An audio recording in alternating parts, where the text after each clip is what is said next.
Lolo Sainz, ¿cómo estás? Muchísimas gracias por estar con nosotros. Muy bien, estoy muy bien, muchas gracias. Estupendo. Te veo bien, ¿eh? De poder hablar de baloncesto. Digo que te veo bien, ¿eh? Con color. Pues me ves bien con color porque, bueno, pues como soy un tío muy disciplinado, por eso he sido entrenador y vengo del baloncesto, pues, todas las mañanitas, a la hora que me permite la ley, pues salgo a pasear y ahora ya como el sol está un poquito más fuerte, pues me va dando y me voy poniendo morenito.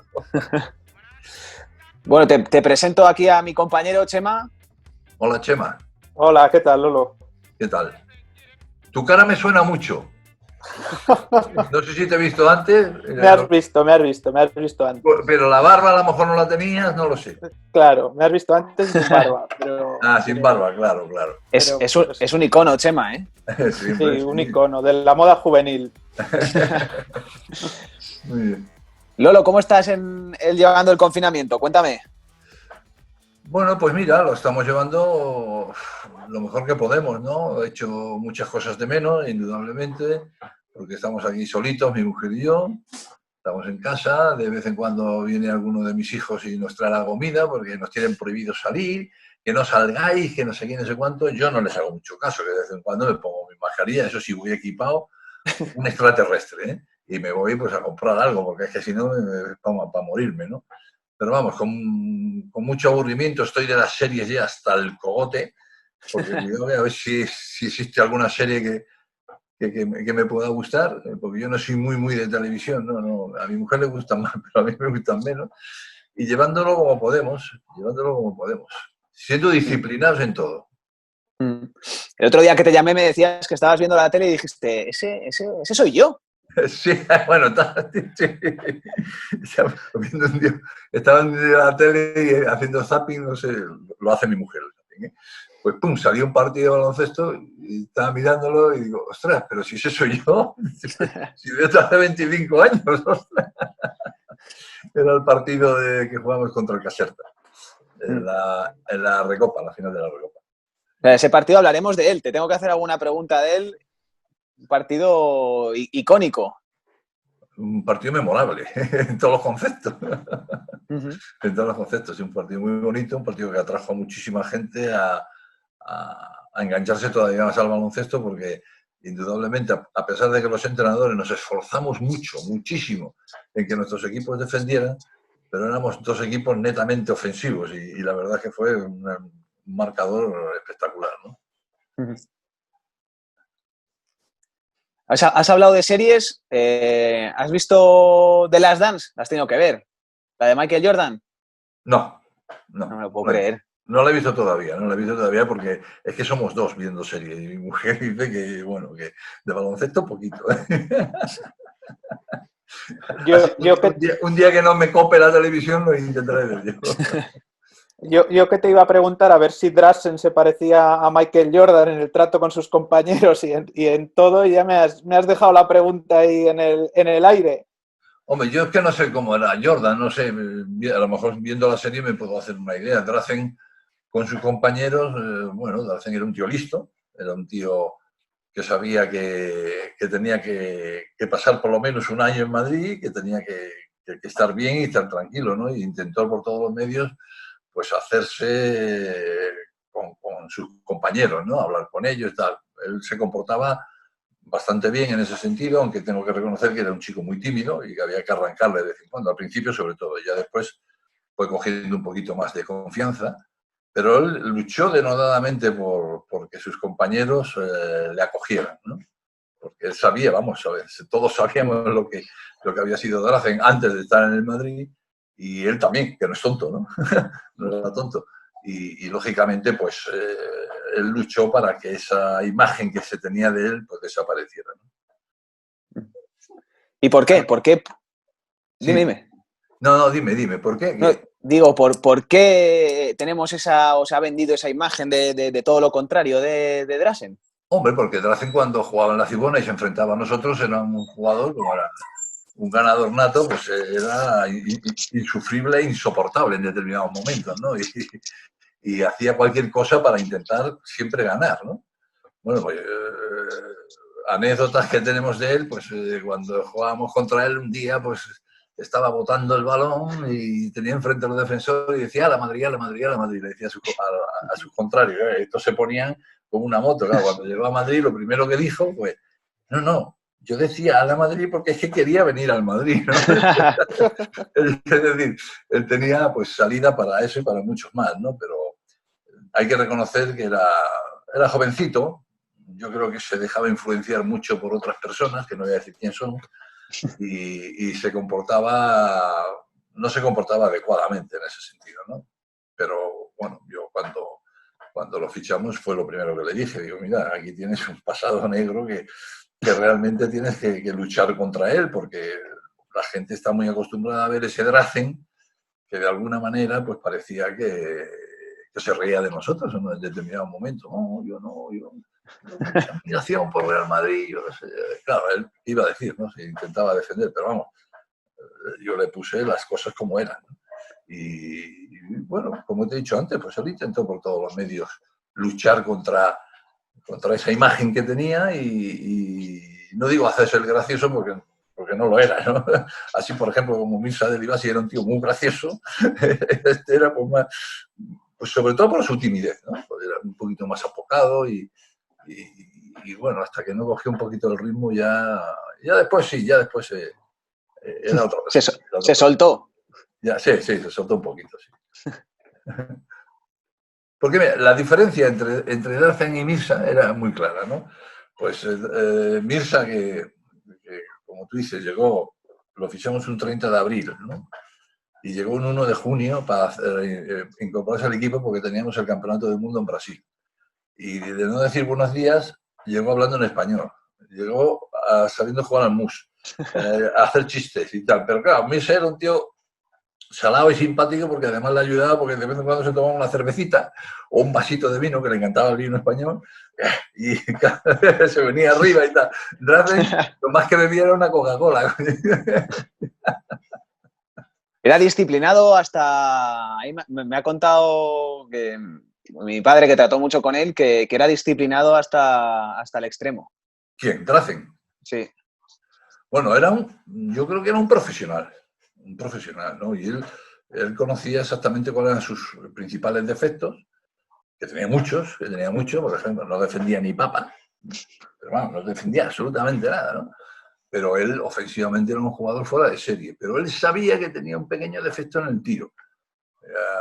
Y su tiro no era automático, ¿no? Es decir, cada vez movía la mano de una manera diferente y tal, y entonces pues sabedor de que eso se coge con la rutina del tiro continuamente, de hacer muchísimos tiros, pues era un hombre que después de los entrenamientos se quedaba a hacer sus 500 tiros, ¿no? Y eso pues demostraba, mientras sus compañeros se iban para historia para irse para casa, y él se quedaba porque sabía que ese era su defecto y que tenía que mejorarlo, ¿no? En esos aspectos.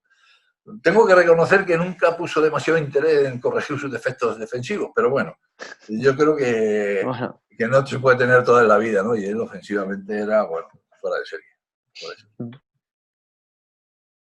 Bueno, y ahora que se protege mucho, ¿no? Al jugador ofensivo, probablemente ya sería la auténtica repera, ¿no? Es decir, ahora que estamos en un baloncesto que premia más en ese sentido, ¿cómo crees que se podría adaptar a nuestro baloncesto actual? ¿Al baloncesto actual? Pues, hombre, yo creo que bien, porque él cuando llegó a Madrid, jugaba en la Cibona antes, digamos que era un jugador sumamente habilidoso, muy habilidoso, no era un portento físico, aunque reboteaba muy bien y tal, pero después de demostrarnos lo que fue capaz de hacer en la NBA y de convertirse en un tío fortachón de verdad y fuerte, pues aquí hubiera hecho lo mismo, ¿no? Y se hubiera adaptado perfectamente pues al baloncesto, digamos, actual, que también tiene mucho que ver el físico, ¿no? Se juega con mucho físico y yo creo que él lo hubiera hecho, lo hubiera conseguido. Yo creo que se hubiera adaptado perfectamente y hubiera sido el mismo Drazen, ¿no? Un obseso con ganar y con aportar al equipo todo lo que él podía tener, ¿no? Y como él era ofensivo, pues imagínate, pues hubiera metido, yo qué sé, 40 puntos por partido fácil, ¿no?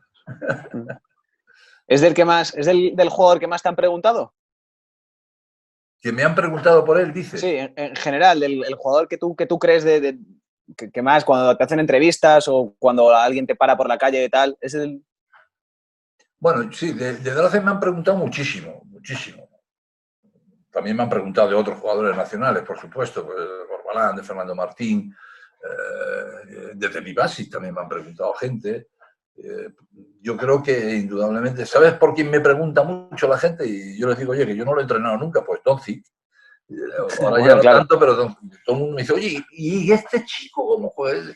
Digo, pues mira, este chico es un portento de nuestro juego, es un tío muy fuerte, es un animal, y aparte de eso, ofensivamente es un jugador fuera de serie, y tiene algunos determinados movimientos que yo los veo y los clavaba a los que hacía Drazen Petrov, que es ese movimiento de penetración y quedarse en el aire enganchado ahí un ratito mientras todos sus defensores saltan y vuelven a caer y siguen en el aire, eso lo hacía mucho Drazen. Entonces, pues me preguntan también por él, pero por Drazen quizás me pregunten más, motivado porque, bueno, pues ya se sabe que hubo ciertas polémicas con su fichaje, ciertas polémicas sobre todo con el partido que te he dicho de Caserta, que metió 62 puntos. Hubo un poquito de problemas dentro del equipo por esta circunstancia. Y bueno, pues a pesar de que el entrenador, que era yo, aclaré muy mucho que si él metió 62 puntos fue porque yo se lo exigí. Es decir, él empezó porque a jugar el partido, a repartir asistencia. Ahí hay una charla que tenéis, ¿no? Que tienes tú con él. Sí, lo tengo en la charla en el descanso. Y le digo que me parece muy bien que dé asistencia porque, claro, todo el mundo está muy pendiente de él y él puede dar asistencia. Pero que yo le había traído al Madrid para que ganara el partido. Y para que ganara este tipo de partidos, las finales. Digo, así que un poquito menos pasar y un poquito más tirar. Bueno, me hizo caso. Así me gustan jugadores disciplinados. Porque el tío hizo un segundo tiempo memorable y ya no digamos la prórroga. Bueno, eso fue apoteósico, ¿no? Y bueno, pues se ganó el partido, que al fin y al cabo es lo que se consigue en un deporte profesional, ¿no? Es lo que se le exige a los grandes jugadores, que ganen partidos. Exactamente. Y de esos, afortunadamente, he tenido muchos, ¿no? De decirle o enfocarlo y ver que ellos son los que tienen la batuta, porque se hablaba de la polémica con Fernando, ¿no? Con Fernando Martín. Fernando Martín, estando conmigo, en muchas ocasiones tuvo que hacer, digamos, de Drazen Petrov y de decir, aquí estoy yo, voy a imponer mi fuerza, voy a poner mi manera de jugar, mi voluntad debajo de los tableros, y nos ganó muchísimos partidos. Sin ir más lejos, pues nos ayudó muchísimo, a pesar de estar recién llegado y ser un pipiolo, en el Campeonato del Mundo de Brasil, ¿no? Que llegó a meter en un partido 50 puntos, o sea, y nadie se enfadó con él, ¿eh? Todo lo contrario. Sus compañeros casi le sacaban a hombro. Bueno, no le sacaban a hombro porque pesaba mucho, pero bueno, pero un poco más o menos, ¿no? ¿Dónde has disfrutado más entrenando? Bueno, yo entrenando he disfrutado muchísimo. Digamos que te puedo empezar a contar mi historia como entrenador. No va a ser una batallita de abuelo, ¿eh? Mucho más. Yo ya era jugador profesional del Real Madrid y yo vivía en Ruiz de Alda, en Madrid, en una glorieta de Ruiz de Alda que está por López de Hoyo, por ahí, ¿no? Y detrás de mi casa, un poco más arriba, había un colegio que se llamaba Claret, el Colegio Claret. Bueno, pues yo con 20 años, a pesar de que lo teníamos totalmente prohibido, yo me iba al Colegio Claret a entrenar a los niños, con 20 años, 21. Y así empecé a ver que lo que realmente me gustaba era entrenar, ¿no? Me gustaba muchísimo entrenar, pero compaginaba con jugar. Y entonces yo cada equipo que he tenido y cada equipo y en cada momento he disfrutado como un cosaco entrenando, porque me encantaba entrenar. No sé si me gustaría ahora entrenar o no. ¿Por qué? A lo mejor alguna hora se me escaparía y le daría un capón a alguno y eso a lo mejor por eso me meten en la cárcel, ¿no? Pero bueno, digamos que indudablemente siempre ha sido mi gran vocación, ¿no? Entrenar.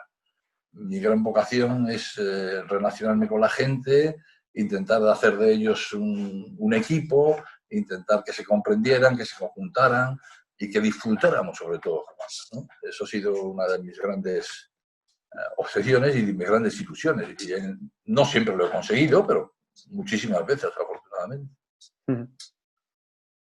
Y si hubiera que preguntarte por el quinteto que tú escogerías de los jugadores que has tenido, ¿te pondría en un problema o serías capaz de hacérmelo? Me pondrías en un problemón, porque yo lo que sí siempre he dicho es que no quiero ser injusto, ¿no?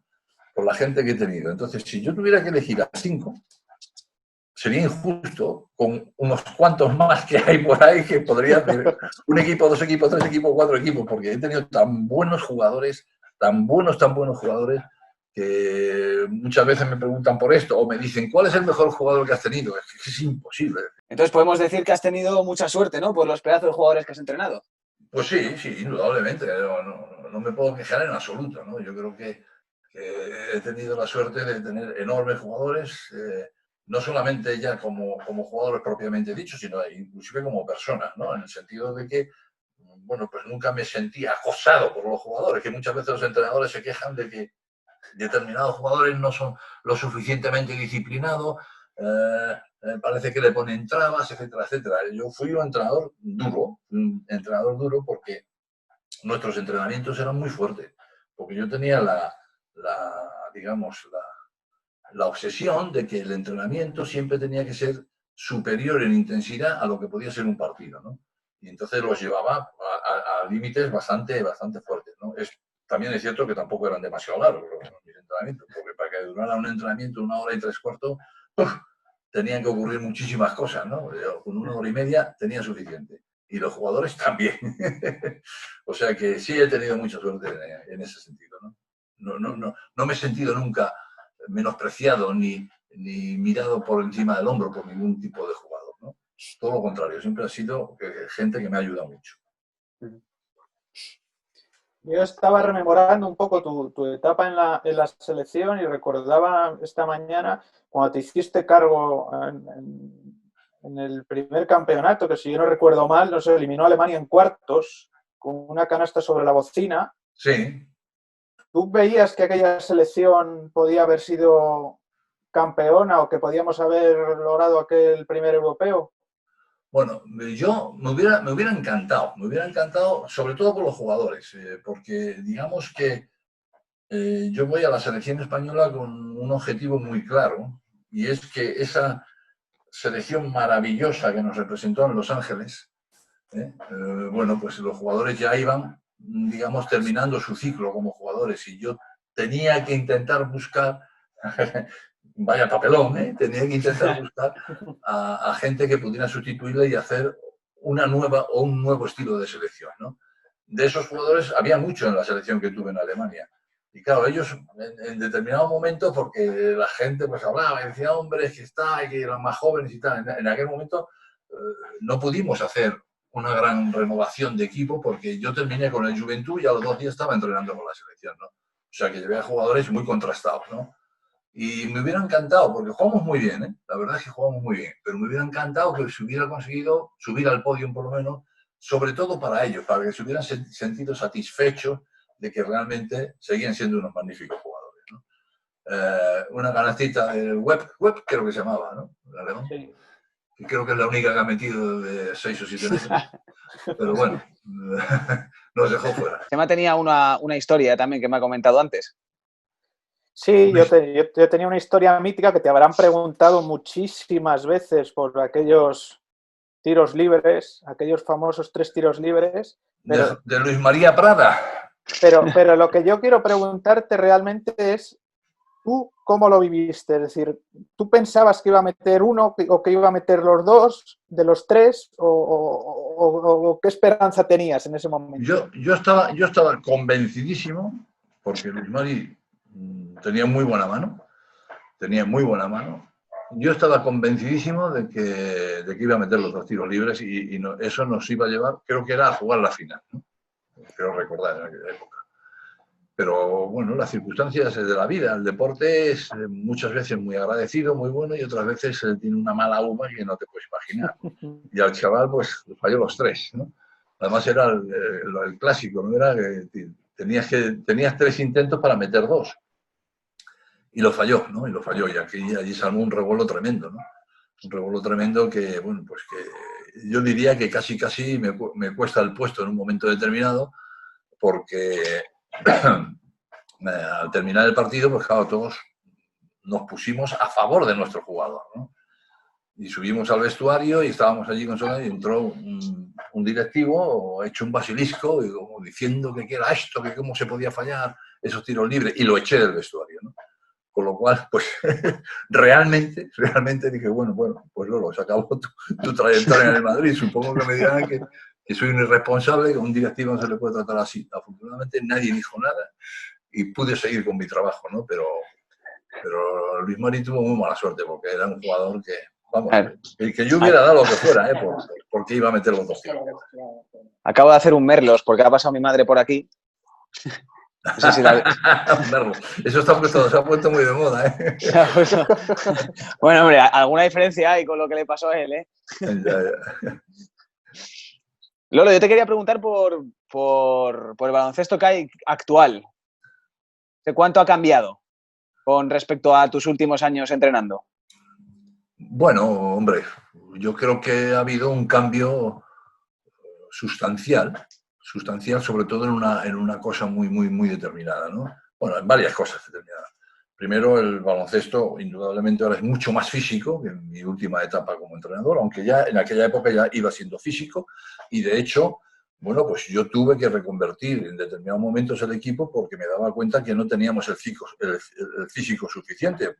Una de las grandes razones por la cual fiché a Fernando Martín, ¿no? Necesitamos una bestia debajo del tablero, igual que quise fichar a Audi Norris, aunque no pude, ¿eh?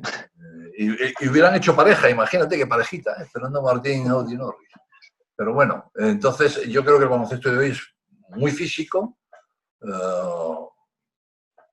tiene para mí algunos conceptos un poco que lo hacen un poco aburrido a la gente, en el sentido de que, bueno, pues que se juega demasiado la posición del balón, que se juega demasiado el 2 contra 2, que los equipos corren poco, exceptuando algunos, entre ellos el Madrid, que corre mucho y muy bien, con lo cual me congratulo mucho.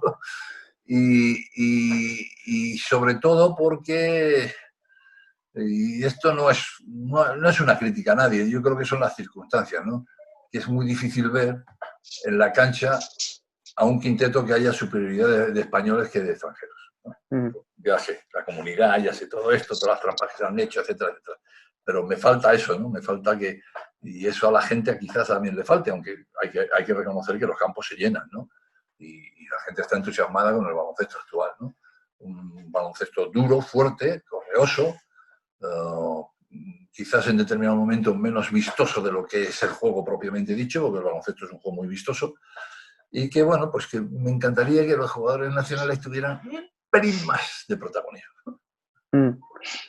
Lolo, has comentado el tema de Audi Norris, que es un fichaje que estuvo cerca y que pudo haber cambiado el baloncesto español. Sí. Y hay otro fichaje que no sé hasta qué punto se intentó, pero sé que estuvo encima de la mesa o que llegaste a plantear, que también pudo haber cambiado el baloncesto español. Bueno, pues sí, también. Digamos que el de Audi Norris fue un fichaje que lo teníamos prácticamente hecho y que por burocracia administrativa pues se demoró porque había que esperar que no sé quién, no sé cuánto, y claro, a un jugador de esa índole pues no se le podía dar ni un segundo de respiro, ¿no? Pues ya se cruzó el Barça y lo llevó. Claro.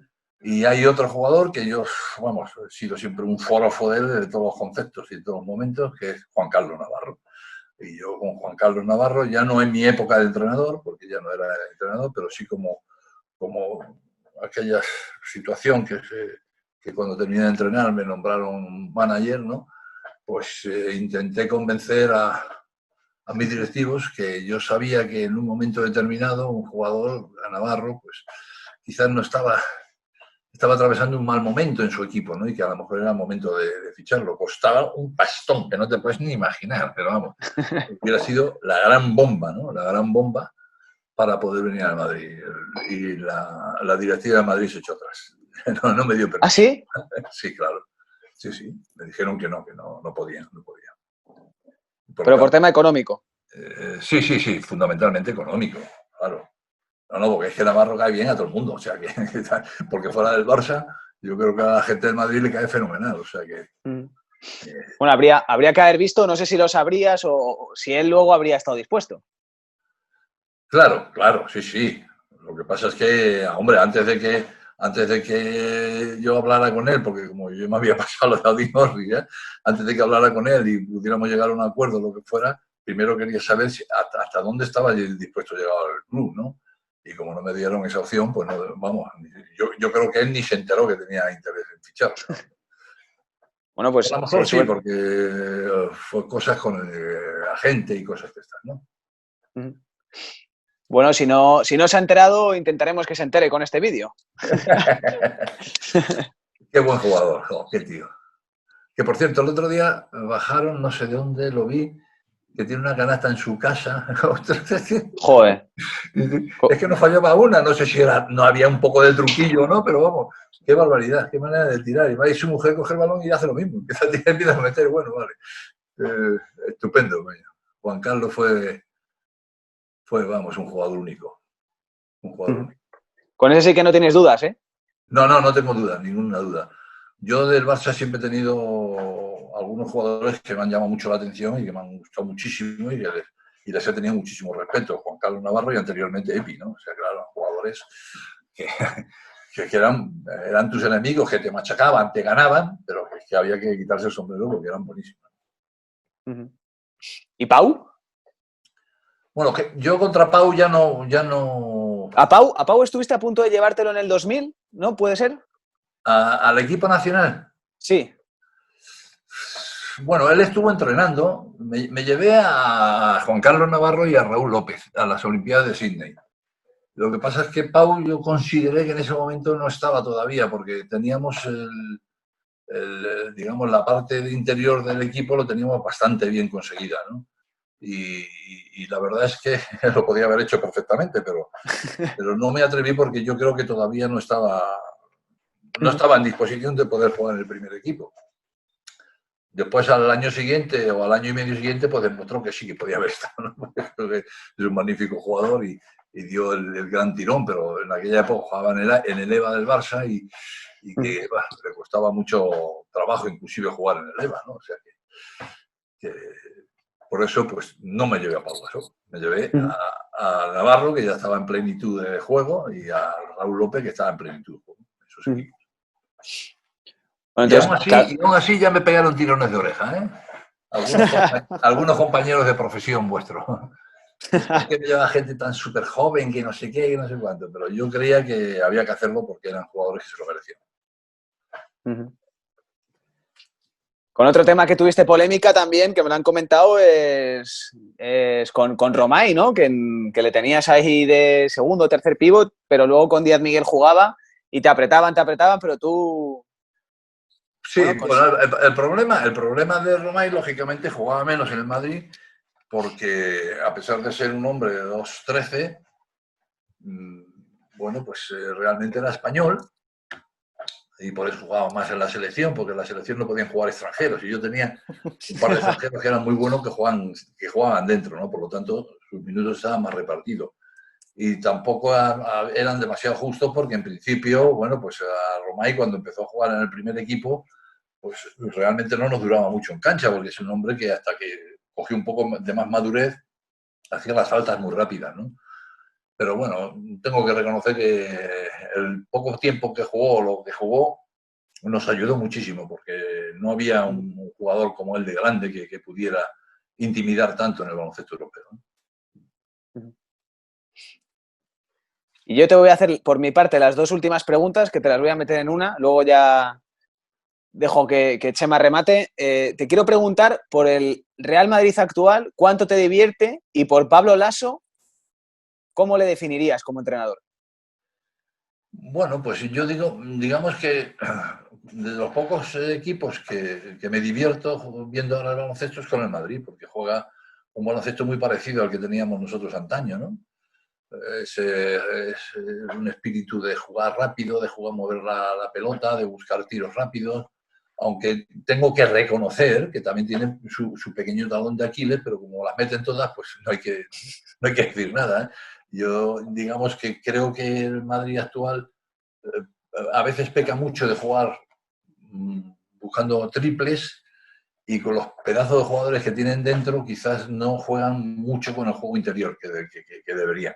Eso es un forofeo total y absoluto por parte de un entrenador, ¿eh? O sea que, pero vamos, que a mí me divierte ver jugar al Madrid. Y yo creo que Lasso, su gran éxito ha sido recoger, estudiar, por eso estuvo en el Madrid, por eso fue un magnífico base, los conceptos que se utilizaban antes y que otros entrenadores no supieron aprovechar en el Madrid, ¿no? Que era precisamente ese juego rápido, ese juego vistoso, ese juego de velocidad, y él sabía muy bien que era idiosincrasia de este equipo, ¿no? Este equipo siempre ha sido un equipo muy rápido en todos sus aspectos, ¿no? Ferrandi, después yo, y después ya empezaron a venir grandes entrenadores, pero muy técnicos, y apenas los dejaban correr, jugaban unas posiciones muy largas, etcétera, etcétera, y hacían pues que el equipo no se definiera como tal. Pablo Lasso, sin embargo, lo ha clavado, ¿no? En ese sentido. Es decir, yo juego así porque creo que es la manera de jugar que tiene el Madrid y ya vamos, lo ha calcado. Lo ha calcado. Lo hace muy bien y realmente ahí están los números, ¿no? Yo creo que esto es un juego de estadísticas, ¿no? Pues ahí están los números, ¿no? A ver quién se atreve a decir que lo hace mal. Está claro, yo tengo poco que añadir porque me he quedado embobado con la charla. Es un gusto escucharte como siempre, Lolo, y solo me queda por mi parte, no sé si Ignacio tiene algo más, darte las gracias por haber pasado este ratito con nosotros y bueno, reiterar lo mismo, que es un placer y un lujo que una personalidad como tú de nuestro baloncesto pues haya pasado por el canal de 2 contra 1 y espero que no haya sido muy duro este 2 contra 1 que te hemos hecho en el día de hoy. No, ha sido, bueno, os tengo que agradecer mucho porque para mí me quedo enormemente satisfecho cada vez que hablo de baloncesto y ha sido una conversación distendida, muy bonita, muy agradable, me ha gustado muchísimo y la verdad es que lo he pasado fenomenal. Por lo tanto, lo tengo que agradecer. Aquí en mi prisión dorada me habéis llamado y bueno, por un momento me he sentido libre. Y entonces esa libertad me ha dado pie a daros las gracias por haberos acordado de mí y porque, bueno, realmente he pasado un rato muy, muy agradable.